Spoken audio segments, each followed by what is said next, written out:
Tu n'arrives pas à dormir, tu tournes pendant des heures dans ton lit sans que le sommeil ne vienne. Tu fais peut-être tout ce qu'il faut en apparence. Une tisane, un peu de lecture, pas d'écran, et pourtant l'insomnie s'installe. Aujourd'hui, je vais te montrer 7 erreurs courantes que font la plupart des gens sans s'en rendre compte, et surtout comment les corriger. Certaines peuvent sembler insignifiantes, mais elles ont un vrai impact sur ton cerveau, ton corps et ton sommeil. Reste bien jusqu'à la fin, car la dernière erreur est contre-intuitive, mais elle change tout. Et si tu veux soutenir la chaîne, pense à t'abonner et à mettre un like, ça m'aide énormément à proposer d'autres contenus utiles comme celui-ci. La première erreur, c'est de sous-estimer la lumière dans ta chambre. Tu sais sûrement que les écrans avant de dormir dérèglent le sommeil. Mais ce qu'on oublie souvent, c'est la lumière résiduelle dans ta pièce. Un petit voyant lumineux sur une multiprise, une LED sur ton chargeur, ou même la lumière du réverbère à travers le volet, toutes ces sources peuvent freiner la production de mélatonine, l'hormone du sommeil. Ton cerveau perçoit ces lumières, même si toi, tu ne les remarques plus. La solution, plonge ta chambre dans le noir complet, cache les sources lumineuses,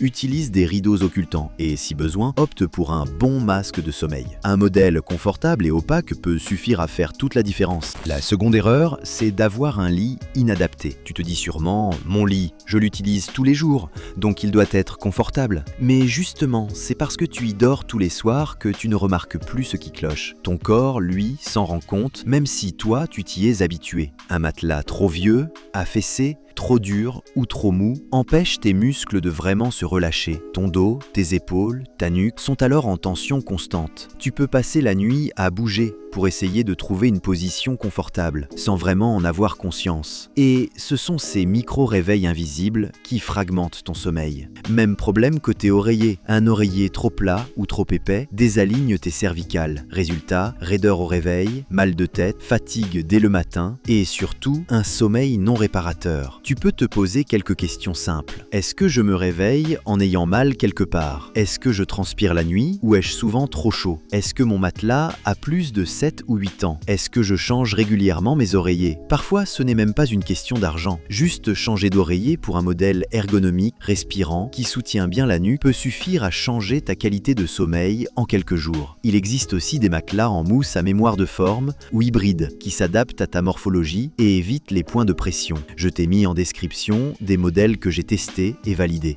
Ce sont des investissements utiles parce qu'au final, bien dormir, c'est mieux vivre. La troisième erreur, c'est de manger trop tard ou trop mal. On n'y pense pas toujours, mais la digestion a un rôle énorme dans la qualité du sommeil. Quand tu manges un repas trop lourd, riche en graisse, en sucre ou en protéines animales en grande quantité, et surtout quand tu le prends tard, ton système digestif doit continuer à travailler alors que ton corps, lui, essaie de se mettre en mode repos. Et ce travail digestif intense empêche ce qu'on appelle la thermorégulation du sommeil. En clair, la température de ton corps doit baisser légèrement pour que tu puisses bien t'endormir. Mais quand ton estomac est en pleine activité, cette baisse de température ne se fait pas. Résultat, tu tournes dans ton lit, tu mets du temps à t'endormir ou tu te réveilles pendant la nuit sans vraiment comprendre pourquoi. Autre problème, les aliments sucrés ou très salés peuvent provoquer des pics d'insuline, puis une chute brutale, ce qui peut perturber l'équilibre hormonal du sommeil, notamment la production de mélatonine. Et l'alcool, parlons-en, on croit souvent qu'il aide à s'endormir, mais en réalité, même s'il facilite l'endormissement sur le moment, il fragmente le sommeil profond, celui qui te régénère. Tu te réveilles plus facilement, tu te sens fatigué au réveil et tu ne comprends pas pourquoi. Alors que faire? L'idéal, c'est de manger au moins 2 à 3 heures avant d'aller te coucher, pour laisser à ton corps le temps de digérer. Et pour le contenu du repas, favorise des légumes cuits, riches en fibres et faciles à digérer, un peu de féculents à index glycémique bas, comme le riz complet ou les lentilles, qui favorisent la production de sérotonine, une source légère de protéines si besoin, œufs, poissons maigres, et évite les excitants comme le café, le thé noir ou le chocolat en fin de journée. Si tu veux aller plus loin, tu peux même tester certaines infusions naturelles, comme la camomille, la mélisse ou la valériane. Ce sont des plantes qui aident à calmer le système nerveux et à mieux préparer ton corps à l'endormissement. La quatrième erreur,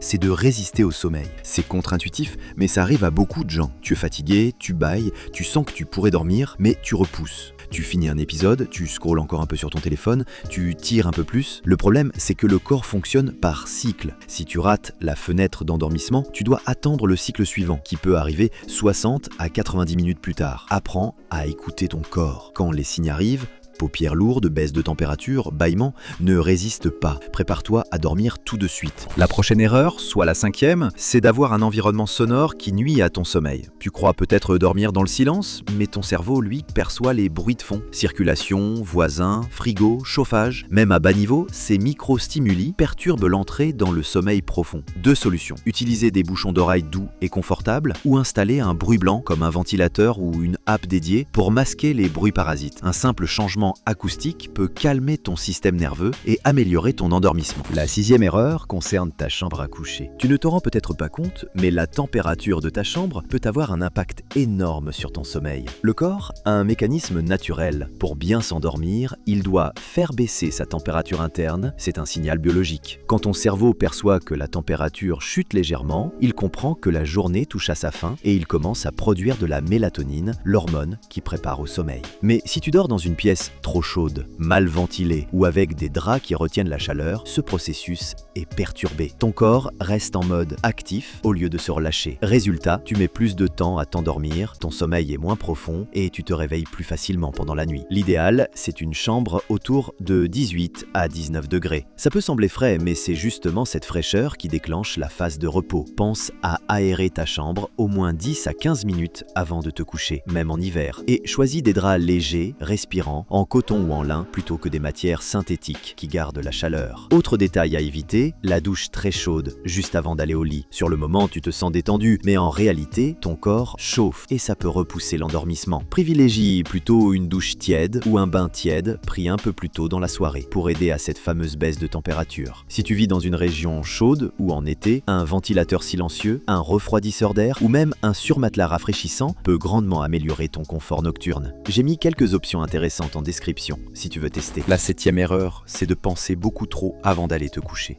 Beaucoup de gens utilisent le moment du coucher pour refaire leur journée ou planifier la suivante. Et ça, c'est le pire moment. Le lit ne doit pas devenir un lieu de réflexion, d'angoisse ou de planification. Sinon, ton cerveau associe ton lit à l'activité mentale, pas au repos. La solution, crée une routine de transition. Écris tes pensées ou tes tâches du lendemain sur papier avant d'aller te coucher. Lis quelques pages d'un livre léger. Évite les écrans. Et surtout, si tu n'arrives pas à dormir au bout de 20 minutes, lève-toi, change de pièce, fais quelque chose de calme, puis retourne te coucher quand le sommeil revient. Tu l'auras compris, l'insomnie n'est pas toujours liée au stress ou à un problème de santé. Parfois, ce sont de petites habitudes invisibles, mais répétées tous les jours qui désorganisent ton sommeil. Corrige 1 ou 2 erreurs et tu verras déjà une différence nette. Et si tu veux aller plus loin, tu trouveras en description une sélection de produits que j'ai personnellement testés. Matelas, masque de sommeil, oreiller adapté, bouchon d'oreille confortable, de vrais alliés pour retrouver un sommeil de qualité. Pense à t'abonner si ce contenu t'a aidé et on se retrouve très vite pour une nouvelle vidéo.